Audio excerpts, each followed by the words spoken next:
आज हम बात करने वाले हैं लहर और सागर के बारे में। ये एक बहुत ही पुराना नजरिया है असली शांति पाने का।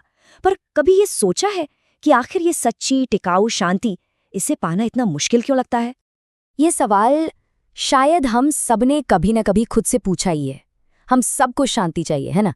लेकिन ऐसा लगता है जैसे वो हमेशा बस थोड़ी सी दूर है, पकड़ में ही नहीं आती।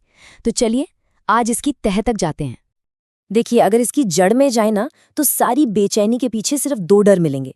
पहला डर जो अपने पास है, कहीं वो चला ना जाए, और दूसरा जो हम चाहते हैं वो हमें मिलेगा या नहीं। बस यही दो डर हैं जो हमें कभी आराम से बैठने ही नहीं देते। तो आगे बढ़ते हैं। पहले ये समझते हैं कि आखिर ये बेचैनी आती कहाँ से है और इससे बचने के लिए हम आमतौर पर करते क्या हैं। अक्सर क्या होता है, इस बेचैनी से भागने के लिए हम लोग क्या करते हैं?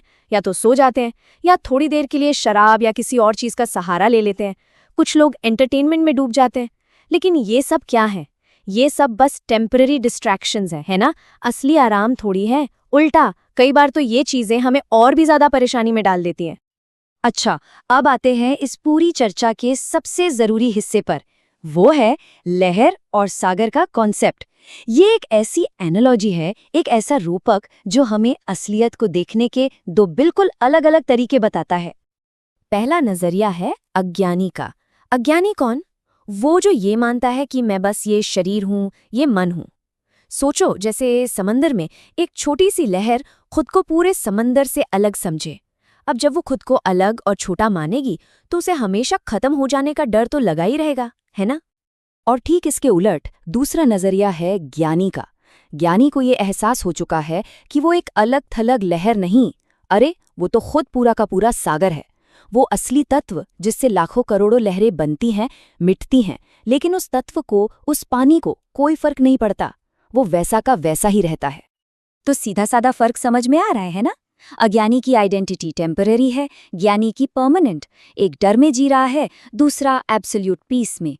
ये बस पर्सपेक्टिव शिफ्ट की बात है। अलग अलग लहरों पर फोकस करने के बजाय उस एक पानी को देखना जिससे वो सब बनी हैं। इसी आइडिया को और अच्छे से समझने के लिए एक और बहुत जबरदस्त उदाहरण है, सपने से जागने का। चलिए देखते हैं इसको। जरा सोचिए, जब हम कोई सपना देख रहे होते हैं, क्या उस वक्त हमें पता होता है कि ये सपना है? बिल्कुल नहीं।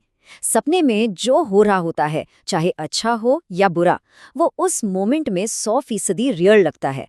वहां का डर, वहां की खुशी सब असली लगती है। और यहीं पर वो मशहूर बात आती है, ब्रह्म सत्यम जगत मिथ्या। मतलब असली सच तो सिर्फ ब्रह्म है, वो अल्टीमेट रियलिटी। और ये जो दुनिया है, ये जगत, ये मिथ्या है। मिथ्या का मतलब झूठ नहीं है, इसका मतलब है जैसा दिखता है वैसा है नहीं, बिल्कुल एक सपने की तरह। तो इससे क्या साबित होता है? यही कि ज्ञानी बनना मतलब कोई नई इन्फॉर्मेशन या नॉलेज इकट्ठा करना नहीं है।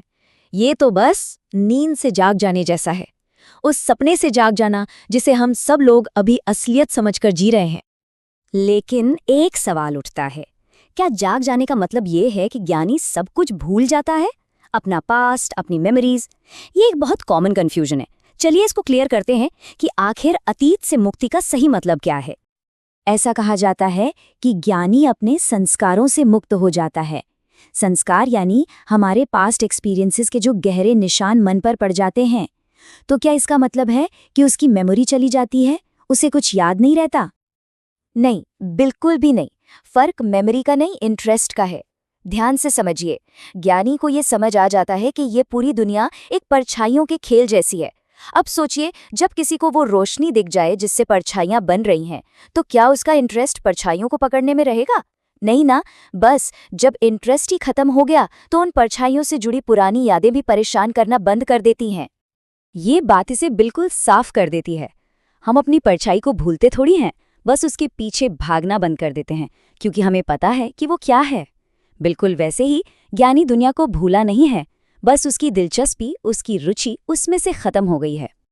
तो चलिए अब आगे बढ़ते हैं और देखते हैं कि ये जो अल्टीमेट स्टेट है, ये जो आखिरी मंजिल है, वो आखिर होती कैसी है। क्या होता है उस इंसान के साथ जिसने ये जान लिया कि वो लहर नहीं, सागर है? उस स्टेट में कितनी डिजायर्स बचती हैं, कितने डर? जवाब है 0, बिल्कुल शून्य। क्योंकि जब किसी को ये एहसास हो जाए कि वो खुद ही हर चीज का सोर्स है, तो अब पाने के लिए क्या बचा और खोने का डर कैसा? ऐसे इंसान के अंदर अपने शरीर को लेकर कोई अभिमान, कोई घमंड नहीं होता। मैं ऐसा दिखता हूँ, मैं वैसा दिखता हूँ, ये सारा ईगो, ये सारा अहंकार खत्म हो जाता है। और जब शरीर का घमंड है ही नहीं, तो फिर उसके नष्ट होने का यानी मौत का डर वो भी पूरी तरह से चला जाता है। और ऐसा क्यों? वापस उसी एनालॉजी पर आइए। सागर को क्या फर्क पड़ता है कि एक लहर उठी या गिर गई, बड़ी थी या छोटी?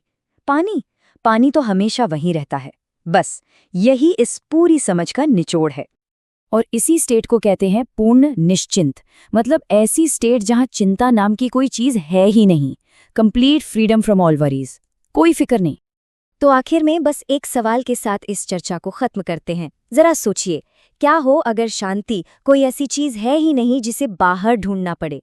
क्या हो अगर शांति बस एक एहसास है, इस बात का एहसास कि हम कभी वो बेचैन लहर थे ही नहीं, हम तो हमेशा से वही शांत गहरा सागर थे।